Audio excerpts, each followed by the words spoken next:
everyone, welcome back on my channel Maths with Magic by Shushmita Patel. Today we are going to solve review worksheet 2 and this video is the third part of this worksheet. So let's start. So here question number G. 2/3 of 42. Of का मतलब क्या होता है? 2/3 of का मतलब into 42. ये बताओ 3 के टेबल से 2 और 3 क्या किसी कॉमन नंबर से कटेगा? नहीं. तो क्रॉस चेक करेंगे फिर हम लोग. 3 के टेबल से 42 कट होता है. 3 के टेबल में 3 एक बार में और 42 एक और 4 14 टाइम्स में. ठीक है. अब यहाँ तो कुछ नहीं रहा, यहाँ पे कुछ नहीं, तो 1 लिखना है लिखेंगे, नहीं लिखना है छोड़ देंगे. तो बताओ अब ये तो कट होगा नहीं, कट होगा तो ही सेम नंबर आ जाएगा. ठीक है. तो जब कब कोई कट नहीं होगा, अब डिवाइड नहीं होगा, हम लोग करेंगे क्या? हम लोग इससे मल्टीप्लाई कर देंगे, सामने सामने नंबर मल्टीप्लाई. तो 14 into 2 will be 28. So 2/3 of 42 is 28. Okay, now H number is 25 by 8 written as a mixed fraction is. So we have so here we have to convert this fraction into mixed fraction. And what kind of fraction is this? Which type of fraction is this? This one is improper fraction. Why? Because the numerator here 25, numerator is greater than the denominator. So this one is improper fraction. ठीक है. improper fraction को हमें mixed में change करना. तो करना क्या है? 25 will be written as dividend. ठीक है. जो न्यूमरेटर होगा वही क्या होगा? डिविडेंड होगा. ठीक है. और 8 को एज अ डिवाइजर. तो यू टेल मी 8 के टेबल में क्या 25 आता है? नहीं आता. उससे कम क्या आएगा? 24. और उससे ज़्यादा क्या हो जाएगा? 32. तो 32 तो ज़्यादा हो जाना है 25 से, तो उससे कम हम 24 को लिखेंगे. 24 कितने बार में आया? 3 बार में. सब्ट्रैक्ट कर लेंगे, यहाँ पे हमें क्या मिलेगा? 1. सो आंसर कैसे लिखेंगे? जो आपका क्वेश्चन आएगा, ठीक है, उससे बीच में. ठीक है. और जो बच गया उसे एज अ न्यूमरेटर, और जिससे हमने डिवाइड किया था 8 डिवाइजर, वो आपका डेनोमिनेटर हो जाएगा. तो 25 by 8 can be written in mixed fraction as 3/1/8. Okay. Now next question.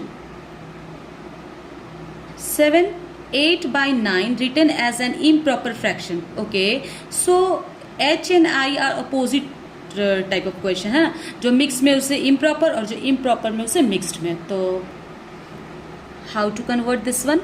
सी 27 हमें इट्स 7 को 9 से मल्टीप्लाई करेंगे. ठीक है.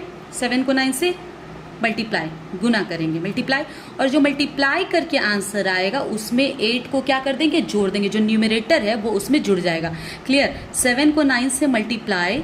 ठीक है. 7 into 9 multiply, and then we have to add this numerator 8 and what will be the denominator? Same, this 9. Okay. तो 7 को 9 से गुना कर लेंगे, मल्टीप्लाई करेंगे, और मल्टीप्लाई करने के बाद उसमें ये जो न्यूमरेटर है इस 8 को जोड़ लेंगे. 7 into 9 is equals to 63.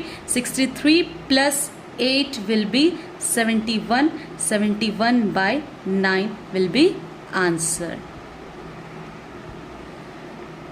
Write the equivalent fraction of 54 by 63 is equals to 6 by dash and 8 by 9 is equals to dash by 108. तो इक्विवेलेंट सबसे पहले होता क्या है वो आपको पता होना चाहिए. ठीक है. तो जैसे 2/3 का सबसे पहले समझ लेते हैं इक्विवेलेंट क्या है. मान लो एग्जांपल आपको लिया गया 2/3, इसका 2 इक्विवेलेंट फ्रैक्शंस लिखना है. हम क्या करेंगे? इस 2/3 को गुना करेंगे, मल्टीप्लाई करेंगे 1 से छोड़कर, क्योंकि 1 से मल्टीप्लाई करेंगे तो सेम नंबर आएगा. इसको हम 2 से मल्टीप्लाई कर लेते, दोनों ऊपर नीचे सेम नंबर होना चाहिए. ठीक है.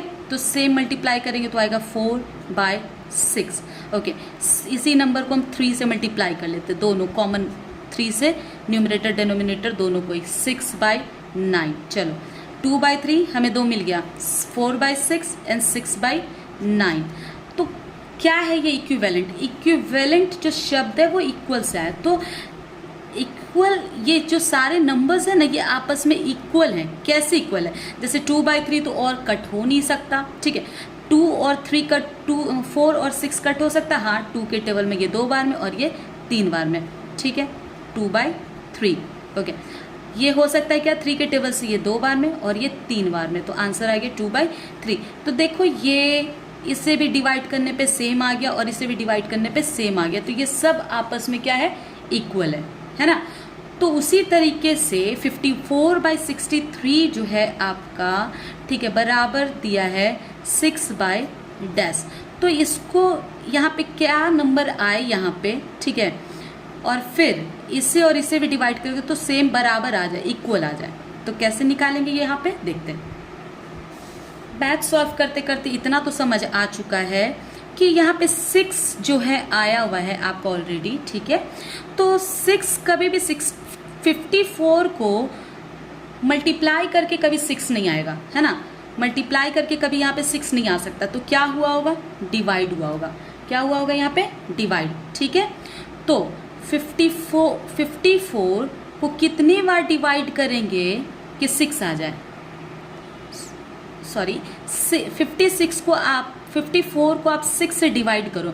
54 को आप जब 6 से डिवाइड करोगे तो आपका क्या आएगा? 54, 6 के टेबल में 54 कितनी बार में आता है? 9 टाइम्स में, ठीक है। तो ये जो 9 आएगा आपका, उसी 9 से यहाँ भी कॉमन, इक्विवेलेंट में कॉमन नंबर से डिवाइड या मल्टीप्लाई किया जाता है, ठीक है। तो दोनों को 9 से डिवाइड कर देंगे। करना क्या है? इस 54 को डिवाइड करना है 6 से, क्योंकि इतना तो पता है कि मल्टीप्लाई करने पे आपका नहीं आएगा, है ना। डिवाइड क्योंकि छोटा नंबर है, डिवाइड करेंगे 6 से डिवाइड करने पे 9 आया, और इसी 9 को फिर 54 और 63 दोनों से ही डिवाइड करेंगे, क्योंकि कॉमन नंबर से, इक्विवेलेंट में हमेशा कॉमन नंबर से मल्टीप्लाई या कॉमन नंबर से ही डिवाइड होता है। तो जब 54 को 9 से डिवाइड करेंगे तो 6 तो आ जाएगा, और 63 को जब 9 से डिवाइड करेंगे तो हमें क्या मिलेगा? 9। तो यहाँ पे क्या हो जाएगा? 9।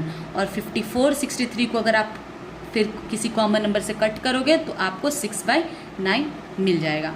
सिमिलरली यहाँ पे जरा देखो, डेनोमिनेटर 10 दिया है, 108 दे रखा है, और 9 को डिवाइड करने से तो यहाँ पे 108 नहीं आएगा, है ना।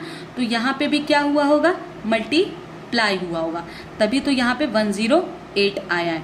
तो 9 का पहाड़ा कितनी बार पढ़ेंगे कि 108 आएगा? 9 का टेबल कितनी बार पढ़ेंगे कि 108 आएगा? तो करेंगे क्या? इस 108 को 9 से डिवाइड कर लेंगे। 108 को 9 से डिवाइड करके चेक कर लेते हैं।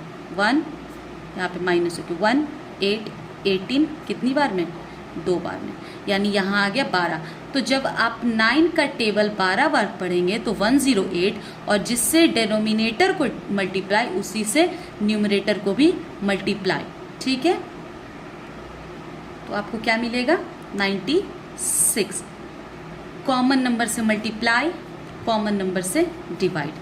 चलिए मिलते हैं नेक्स्ट वीडियो में, तब तक के लिए bye bye, take care, and please do not forget to do likes and comments and also follow my channel. Thank you.